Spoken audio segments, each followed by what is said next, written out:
Hi friends, உங்க எல்லாருக்கும் என்னுடைய அன்பான வணக்கம். இது ஷர்மிளா பிராங்கோவின் அனலில் விழுந்த மலர் நாவல் பகுதி 6. வாசிப்பது ஷர்மிளா பிராங்கோ. வாங்க ஃப்ரெண்ட்ஸ், தொடர்ந்து கதையை கேட்கலாம். மலரின் அப்பாவால் அம்மாவையோ மலரையோ எதிர்கொள்ள முடியவில்லை. தலை குனிந்து அமர்ந்திருந்தவரின் அருகில் மலரும் அம்மாவும் வந்து அமர்ந்தனர்.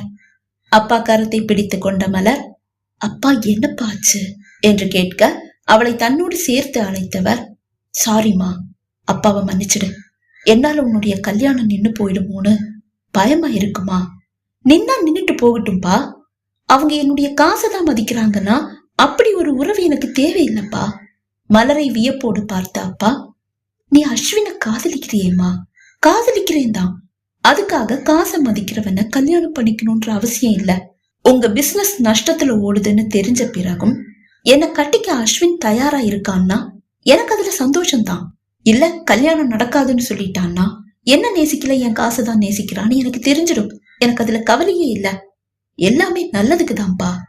இந்த கஷ்டத்துலதான் உண்மையான அன்பையும் காதலையும் என்னால கண்டுபிடிக்க முடியும். ரொம்ப சரியா சொன்னமா, நானும் அதை தான் எதிர்பார்க்கிறேன். அப்பாவின் செல்போன் ஒலித்தது. கோட்டு பாக்கெட்டில் இருந்த செல்லை எடுத்து பார்த்தார். யமுனா என்று டிஸ்பிளே காட்டியது. யாருப்பா? உன்னுடைய அத்தை தான்மா. பாட்டி அத்தைக்கு போன் பண்ணி விஷயத்த சொல்லியிருப்பாங்க. அதுதான் கூப்பிடுறா. என்ன சொல்ல போறான்னு தெரியல. அப்பா ஸ்பீக்கர்ல போடுங்க, அவங்க என்ன பேசுறாங்கன்னு நானும் கேட்கணும். என்ற அப்பா அழைப்பை ஸ்பீக்கரில் போட்ட பின் அழைப்பை ஏற்று, சொல்லுமா யமுனா என்றார். அண்ணா, நீ என்ன புரிஞ்சுக்கிட்டது அவ்வளவுதானா? உன்னுடைய பிசினஸ் லாஸ் ஆயிடுச்சுன்னா நீ அதை என்கிட்ட சொல்லி இருக்கலாமேண்ணா. அதையே நான் என்கிட்ட இருந்து மறைச்ச? நீ அதை சொன்னா நான் கல்யாணத்தை நிறுத்திடுவேன்னு நினைச்சியா? காசு பணம் இன்னைக்கு வரும், நாளைக்கு போகும். ஆனா உறவு அது என்னைக்கும் நிலையானது. நீ சொத்தை எல்லாம் அஸ்வின் மலர் பேர்ல எல்லாம் எழுதி வைக்க வேண்டாம். கல்யாணம் முடியட்டும். நீ பிசினஸ்ல கவனத்தை செலுத்து. கண்டிப்பா கடனை அடைச்சிடலாம். நானும் ஹெல்ப் பண்றேன். இந்த காசு பணத்தை எல்லாம் வச்சுக்கிட்டு நான் என்ன பண்ண போறேன்? நீ கண்டிப்பா ஜெயிச்சிடுவ, எனக்கு அந்த நம்பிக்கை இருக்குண்ணா. நீ தைரியமா கல்யாண வேலையை பாரு. காசு ஏதாவது வேணுமா? வேணும்னா தயங்காம என்கிட்ட கேளுனா. யமுனா பேச பேச மலரின் அப்பாவின் விழிகள் நிறைந்தது. மலரால் தன் செவிகளை நம்ப முடியவில்லை. அத்தையா இப்படி பேசுவது? பணப்பே அல்லவா?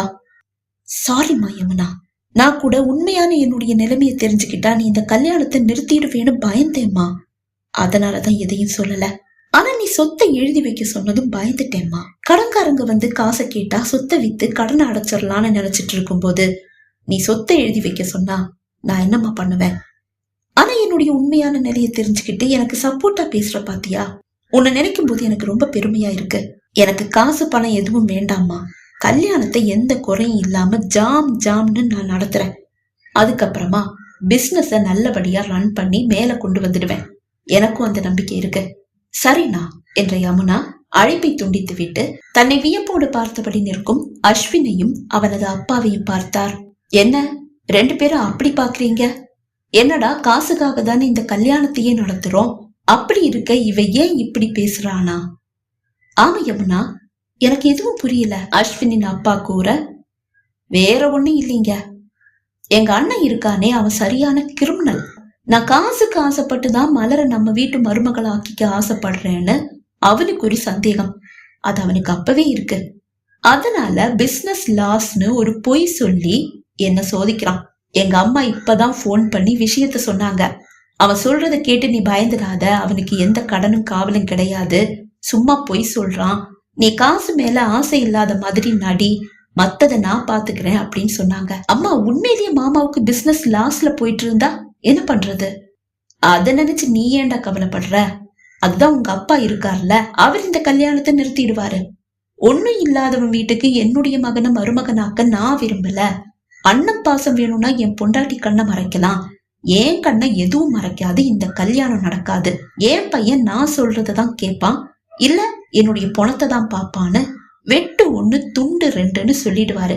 கல்யாணமும் நின்னு போகும். அம்மா, உங்களை அடிச்சுக்கவே முடியாது போங்க. என்னாலும் மாமா கடன் ஏதாவது வாங்கி இருக்காரான்னு நான் விசாரிக்கிறேன். ஆனாலும் மலரை மிஸ் பண்ணவும் விருப்பம் இல்ல என்றான்.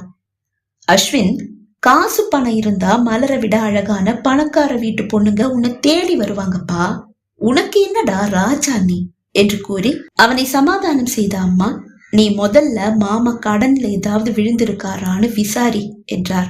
மறுநாளே ஒரு டிடெக்டிவ் ஏஜென்சியை அணுகி மலரின் அப்பாவை கண்காணித்து அவரது உண்மையான நிலையை தெரிவிக்குமாறு அஸ்வின் கூற, அவர்களும் அவரை பற்றி விசாரித்து 2 நாட்களில் அவருக்கு பெரிய பிரச்சனை எதுவும் இல்லை, சில கடன்கள் இருக்கிறது, ஆனால் அவரது சொத்துக்களின் மதிப்பை வைத்து பார்க்கும் போது அந்த கடன் என்பது 100 கூட இல்லை என்ற தகவலை அறிவிக்க, அம்மா உண்மையிலேயே மாமா உங்களை சோதிக்கதான் இப்படி ஒரு பொய்ய சொல்லி இருக்காரு. கல்யாணத்தை நிறுத்த எல்லாம் வேண்டாம், கல்யாணம் நடக்கட்டும். சொத்து எதுவும் நீங்க இப்ப கேட்க வேண்டாம். கல்யாணம் முடிஞ்சதுக்கு அப்புறமா சொத்து தானா நம்ம கைக்கு வந்துடும். மலரை வச்சு வாங்கிடலாம் என்றான் அஸ்வின். நாட்கள் மெல்ல நகர ஆரம்பித்தது. மலரின் திருமண நாளும் நெருங்கிவிட்டது. நாளைதான் மலர் அஸ்வின் திருமணம். மலரின் முகத்திலும் அவள் அப்பா அம்மா முகத்திலும் ஒருவித பதற்றம் உறைந்து கிடக்கிறது. பாட்டி வீட்டில் நடக்கும் அனைத்தையும் உடனுக்குடன் மகளை அழைத்து கூறிக்கொண்டே இருந்தார். இரவு 12 மணி. வீடே உறங்கிவிட்டது. அப்போதுதான் திடீரென்று 4 பேர் வீட்டிற்குள் நுழைந்தனர். ஹாலில் வந்து அமர்ந்தவர்கள் ராமலிங்கம் என்று உரக்க அழைக்க, யாருடனோ போனில் பேசிக் கொண்டிருந்த அப்பா பதறி அடித்துக் கொண்டு ஓடி வந்தார். என்னப்பா இது, வீட்டுக்கே வந்துட்டீங்க? நான் தான் சொன்னேனே 1 வாரம் கழிச்சு உங்க கடனை எல்லாம் அடைச்சிடுறேன்னு. அப்படி இதுக்காக வீட்டுக்கு வந்தீங்க? உறவுக்காரங்க எல்லாம் வீட்டுல இருக்காங்க, யாராவது பார்த்தா தப்பாயிடும். பதற்றத்தோடு மலரின் அப்பா கூற, ஆமாப்பா 1 வாரத்துல கடனை அடைச்சிடுறதா நீ சொன்ன. ஆனா உன்னால கொடுக்க முடியுமா? அதுக்கு உன் வீட்டுல இருக்கிறவங்க ஒத்துப்பாங்களா? அதை தெரிஞ்சுக்க வேண்டாமா? அதுதான் அதை தெரிஞ்சுக்கிட்டு போலான்னு நாங்க வந்திருக்கோம். உன் மகளை கொஞ்சம் கூப்பிடுறியா? அதற்குள் மலரை ஓடி வந்து விட்டாள். யாருப்பா இவங்க?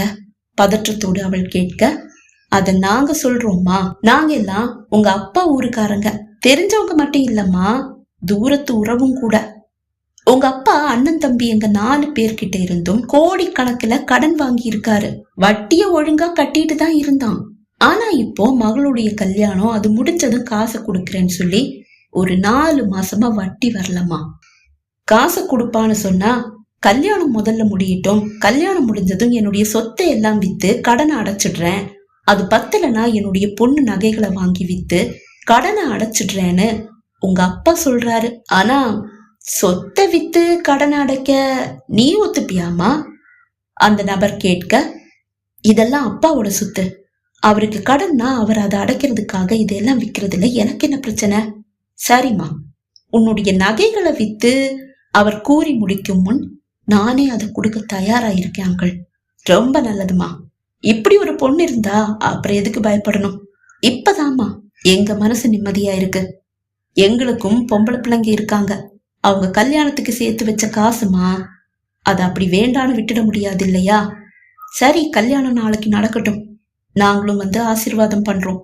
அப்ப சரி ராமலிங்கம், நாங்க போயிட்டு நாளைக்கு வரோம் என்று கூறி அவர்கள் எழுந்து சென்று விட, நடந்த அனைத்தையும் வீடியோ கால் மூலம் தன் மகளுக்கு லைவாக காண்பித்துக் கொண்டிருந்த பாட்டி, அடியே இவன் ஊரு விட்டு ஊரு போய் கடன் வாங்கி இருக்கான், அதுவும் நம்ம ஊர்ல போய் வாங்கி இருக்கான்.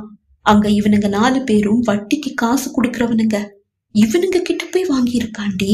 அதனாலதான் அந்த ஏஜென்சி இவனை பத்தி விசாரிக்கும் போது எதையும் கண்டுபிடிக்க முடியாம போயிருக்கு. ஏதோ கொஞ்சம் கடனை வாங்கி இருக்கான், அது வெறும் ஜுஜுபின்னு நினைச்சா இவ்வளவு பெரிய குண்டு வந்து தலையில விழுதேடி. பாட்டி கன்னத்தில் கை வைத்தபடி கூற, அம்மா இப்பவாவது விஷயம் வெளியே வந்ததே, அதுக்கு உனக்குதான் நான் நன்றி சொல்லணும்.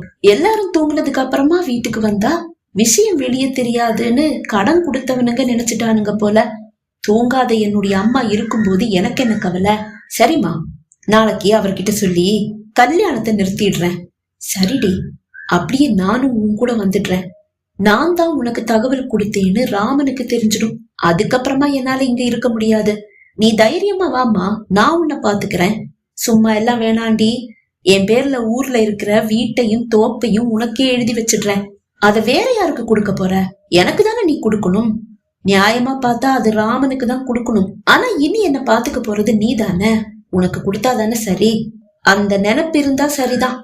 சரிம்மா, நீ எதுவும் தெரியாத மாதிரி நாளைக்கு அவங்க கூட கிளம்பி மண்டபத்துக்கு வந்துடு. மத்தத நான் பாத்துக்கிறேன். சரிடி என்ற பாட்டி அழைப்பை துண்டித்து விட்டு பாதி திறந்து வைத்திருந்த கதவை சாத்தி விட்டு வந்து படுத்துக் கொண்டார். மறுநாள் காலை 8 மணி ஆன போது மலரும் வீட்டாரும் வீட்டிலிருந்து புறப்பட்டு விட்டனர். அவர்கள் மண்டபத்தை எட்டும் போது 9 மணி. 10 மணிக்கு தான் முகூர்த்தம். மலரின் கரத்தை பிடித்தபடி அவளது அப்பா அம்மா மண்டபத்திற்குள் நுழையும் போதே உறவினர்களும் தெரிந்தவர்களும் ஆங்காங்கே கூடி நின்று ஏதோ ரகசியம் பேசுகிறார்கள். நடக்கிறது எல்லாம் பார்த்தா கல்யாணம் நின்னுடும் போலல்ல இருக்கு. ஒருவர் சத்தமாக மலரின் வீட்டாரின் செவியில் விழ வேண்டும் என்பதற்காகவே கூற, அதிர்ந்து போன மலரின் அப்பா தலையை திருப்பி அந்த நபரை பார்த்தார்.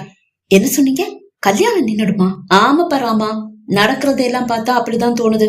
உன் தங்கச்சியும் தங்கச்சி புருஷனும் சண்டை போட்டுக்கிறாங்க. சண்டை போட்டுக்கிறாங்களா? ஆமாப்பா, மாப்பிள்ள ரூம்ல போய் பாரு என்று கூற, அப்பாவின் விழிகள் அதிர்ச்சியோடு மணமகன் அறையை நோக்கி பாய்ந்தது. இந்த கல்யாணம் நடக்காது. ஒண்ணும் இல்லாதவன் வீட்டுக்கு ஏன் பையனை மருமகனாக்க எனக்கு விருப்பம் இல்ல. இப்படின்னா என் ஃபேமிலியிலேயே எவ்வளவு பேர் இருக்காங்க. அவங்க வீட்டு பொண்ணை ஏன் மருமகள் ஆக்கி இருப்பேனே என்று சத்தமாக கூறியபடி அஸ்வினின் அப்பா அந்த அறையிலிருந்து வெளியே வந்தார். இந்த நேரம் இப்படி சொன்னா எப்படிங்க? இன்னைக்கு கல்யாணம். இப்ப போய் கல்யாணம் நடக்காதுன்னு சொன்னா என் அண்ணனால தாங்க முடியாது. மலரும் அஸ்வினும் காதலர்கள், அவங்களை பிரிச்சிடாதீங்க என்று கூறியபடியே அவர் பின்னாலேயே வந்த அத்தை மலரையும் அவள் அப்பா அம்மாவையும் பார்த்து அதிர்வது போல் அதிர்ந்து நின்றார். பகுதி 6 நிறைவடைந்தது. பகுதி 7 உங்களை சந்திக்கும் வரை விடை பெறுகிறேன். நன்றி, வணக்கம்.